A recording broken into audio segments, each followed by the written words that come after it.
What's going on, everybody? It's your boy, Legendary Steve, back with another video. In today's video, we're going to be talking about the new Eternals movie. So, spoiler warning, if you have not seen this, I will be talking about stuff that happens in the movie. So, you've been warned. Spoiler warning. Leave now, go watch the movie, come back and talk with us. So, we will talk about this star-studded cast. First, we have Ikaris, who's played by Richard Madden. And he's kind of like the, all-powerful. He kind of reminds me of Superman, if that's okay if I say that. He does. He kind of reminds me of Superman, mainly because he just shoots energy beams out of his eyes and can fly, but he's kind of portrayed as like the strongest of the Eternals, but they all share very similar powers, except that they're kind of proficient in one, especially, if that makes any sense. So they all have super healing ability. They're all durable, semi-strong, that sort of thing. So in this movie, Richard Madden plays Ikaris. He shoots the energy beams out of his eyes. It can fly, that sort of thing, which is cool. I mean, he was a pretty cool character. Then we have Sersi, who kind of felt like the main character.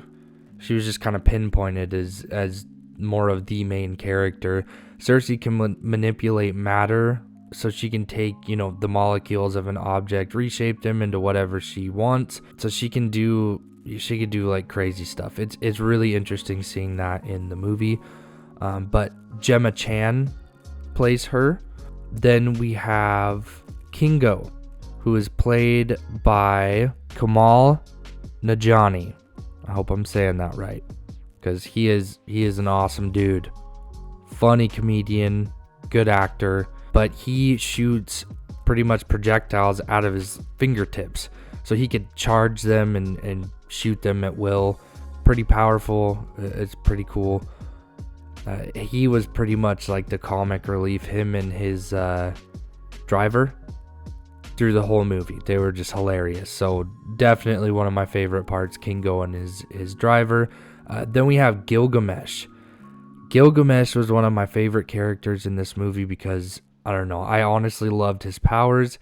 You could tell that he was extremely strong, but he was played by Don Lee. But you could just tell, like, he's just a super strong guy, but he's really sweet, and he wants to take care of Thena. They kind of have a thing going on. It was awesome. I thought Don Lee did an amazing job, and I was very, very, very upset that he ended up dying in the movie. But Gilgamesh, one of my favorites. Then we have Phastos, and Phastos was played by Brian Tyree Henry, and he pretty much is like an inventor. So he's able to create technology and weapons, and he can produce them with his like energy powers. It's really cool. They show him like back early human history, and he's like already invented a steam engine, and they were all, making jokes about, oh, should we give this to him? And they're like, no, they'd lose their mind. That's crazy. It was funny. I liked it. Phastos, really cool character, especially towards the end. He really shows his skills. Then we have Thena. And so Thena, she is supposed to be like a fierce warrior. She can also create her own weapons. So her favorite being a spear, crossbow, that fires bolts of energies, and energies, and then her sword.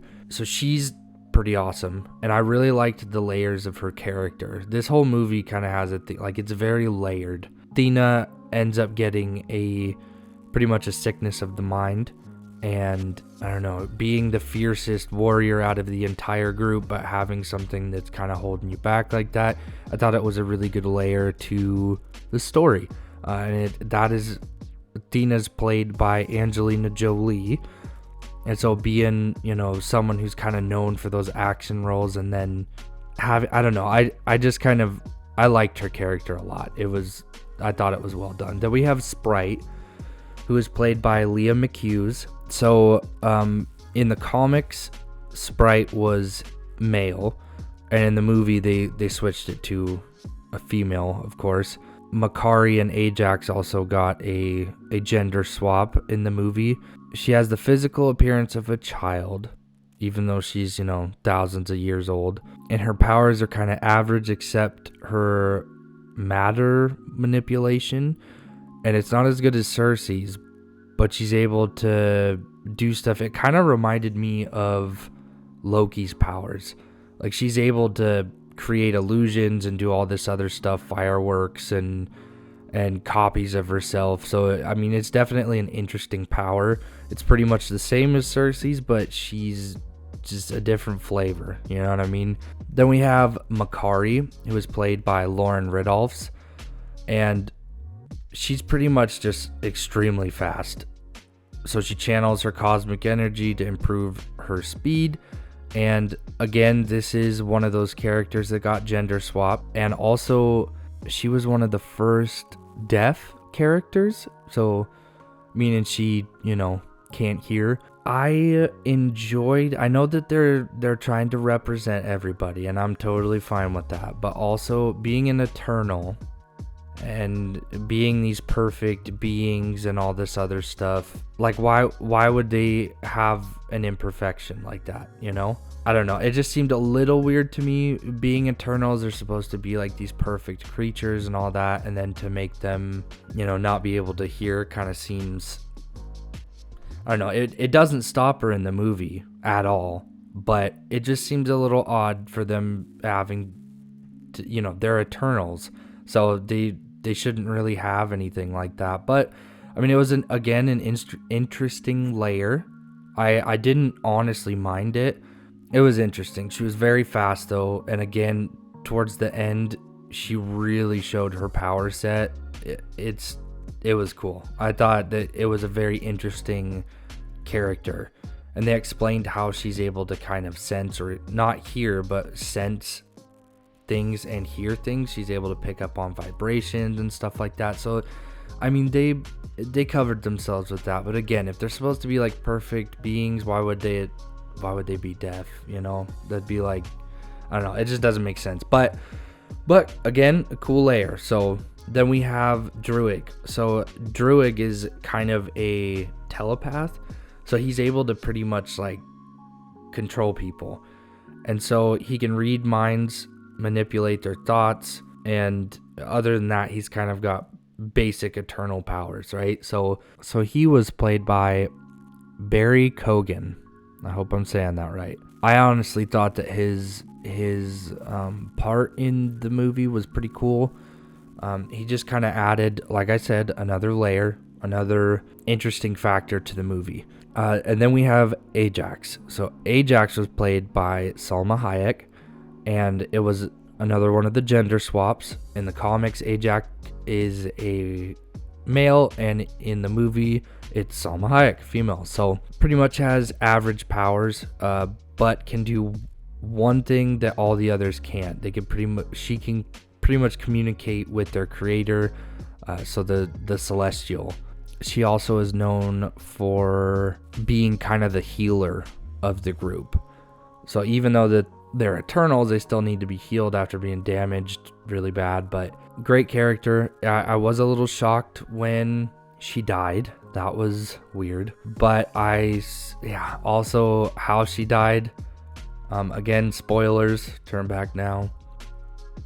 But Ikaris killed her, and didn't make sense at all. Honestly, I kind of had expectations coming in that Ikaris was pretty much going to be the new, pretty much Captain America of the group, but more like Superman style, And so to kind of have him go down that path, and then at the end, he just kind of like gives up after beating up all the rest of the Eternals. And I don't know, there were a lot of huge story issues, I feel. Also, real quick, Dane Whitman was played by Kit Harington. Winter is coming, if you ever seen that. Anyways, but he plays Dane Whitman, the Black Knight, and he never reveals that he's the Black Knight. He kind of alludes to it to Cersei at the end, and then Cersei ends up getting taken away by a Celestial.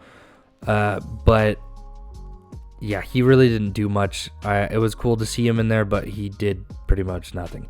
So I can't wait to actually see him in a movie like as the Black Knight, because if you've read the original Avengers comics, he's pretty much a staple character in the Avengers. So it would be really cool to see him like that. Yeah, I did feel like there was a lot of issues with the story. Bill Skarsgård plays Crow, and Crow is a deviant, and in the comics, deviants kind of have, like, they're sentient beings. They're not just like animals. They're smart. Some of them kind of look like humans, that sort of thing. And in this movie, they kind of made them like animals. And so the Eternals were just supposed to pretty much be slaying these deviants. Yeah, that was one of the things I was really upset with. Crow was kind of set up, especially in the trailers, to be the main villain, right? And he kind of was. He's going around absorbing their powers and then slowly turns into the sentient type being who can talk, looks more human-like. Then all of a sudden, right at the end of the movie, he pretty much just gets sliced up by Dina, which was a cool scene and all. But, I mean, they just offed him right away. And in the comics, I'm pretty sure he is a kind of a staple bad guy. You know, like a Doctor Doom for the Eternals.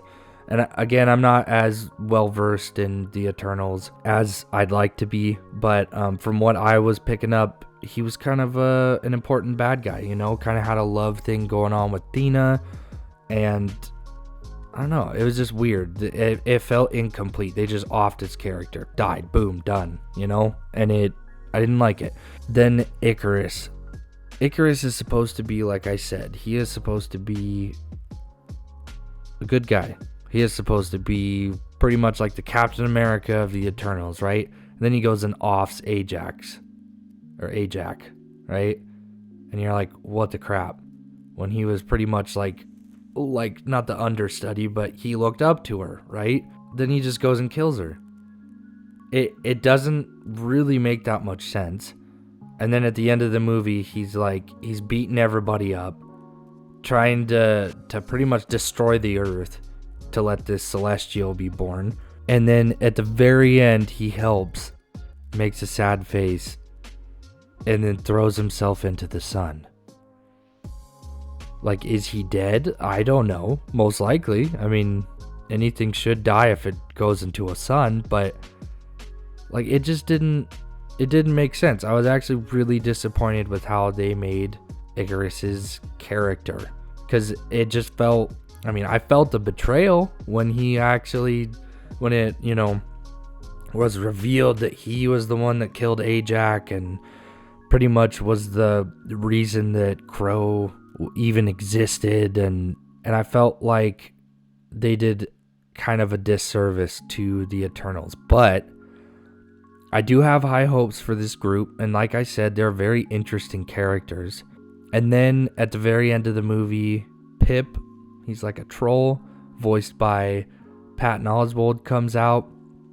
And then Harry Styles shows up, and all the ladies in the audience gasp. It's Harry Styles. Lose their crap, you know. It was so cute. Anyways, but he's in a Marvel movie now. How cheesy. It's great. Actually, I am excited. He's supposed to be Thanos' brother, Star Fox. So here comes Star Fox, right? Harry Styles. Definitely looks nothing like Thanos, which, I mean, they're different. I couldn't see Harry Styles being Josh Brolin's brother, you know what I mean? But hey, I mean, I have high hopes, like I said, for these characters in the movie. I did enjoy the movie a lot. The scope, the pictures, the colors, the cultures that were added. I mean, it was visually, it was amazing. It was a great movie. It's still a movie you gotta go watch. I mean, anyways, but I'm gonna stop rambling. Please comment, like, and subscribe.